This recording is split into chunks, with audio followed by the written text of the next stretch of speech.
So hello everyone from the Young Minds Coaching Muradabad. We are again back with a new question from class 10th physics. The question is, define electric power, express it in terms of V and R. And again in the question, an electric oven is designed to work on the main voltage of 220 volts. This oven consumes 11 units of electrical energy in 5 hours. Calculate power rating of the oven. Second part, current drawn by the oven. And the third part is resistance of oven when it is red hot. तो इस question के अंदर तीन चीज़ें पूछ रहे हैं हमसे.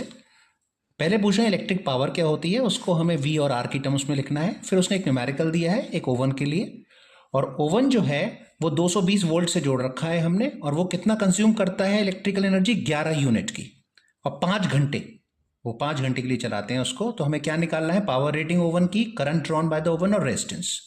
तो जो पहला पार्ट है उसका electrical power, it is the rate at which electrical energy is transferred or consumed in any circuit. तो ये इलेक्ट्रिक पावर की डेफिनेशन आ गई. ये किस रेट पे इलेक्ट्रिकल एनर्जी ट्रांसफर या कंज्यूम होती है किसी भी इलेक्ट्रिक सर्किट में. और पावर का फॉर्मूला होता है V इंटू आई, और ओम्स लॉ के हिसाब से V equals to I R होता है. तो अगर हम इसको भी इसमें यूज कर लें तो P equal to V into I है, V की जगह आई आर रख देंगे तो we'll get I square R, या I की जगह V अपॉन आर भी रख सकते हैं तो we'll get P equals to V square upon R. तो हमारे पास पावर के ये तीन फॉर्मूलेज होंगे. अब न्यूमेरिकल पोर्शन पे आते हैं. तो हमें दे रखा है कि ये 11 यूनिट ओवन जो है 220 वोल्ट से, तो उसके अंदर V जो है वो 220 वोल्ट है, और जो 11 यूनिट 11 यूनिट, और हम जानते हैं कि 1 unit equals to 1 kilowatt hour. तो अगर 11 यूनिट हमको दे रखे हैं तो इसका मतलब हो गया हमारे पास 11 किलोवाट आवर ये इलेक्ट्रिकल एनर्जी कंज्यूम कर रहा है. तो अगर हम पावर निकालना चाहते हैं 5 घंटे के लिए, तो पावर का फॉर्मूला लगा दिया हमने, एनर्जी कंज्यूम्ड अपॉन टाइम. तो जो एनर्जी हम देख रहे हैं वो हमारे पास दे रखी है उसने 11